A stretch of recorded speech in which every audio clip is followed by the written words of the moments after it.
चला लक्ष द्या इकडे. आपण आता थोड्या म्हणी पूर्ण करूया. हा बघूया तुम्हाला किती म्हणी येत आहेत. आंधळा मागतो एक डोळा,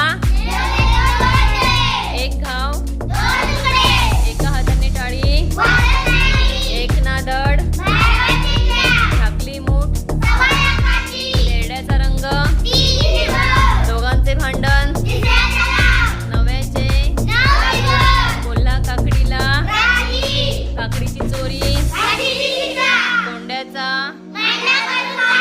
खाईन तर तुपाशी, पाण्यात राहून, कामापुरता मामा, देवाची करणी, नमन आला.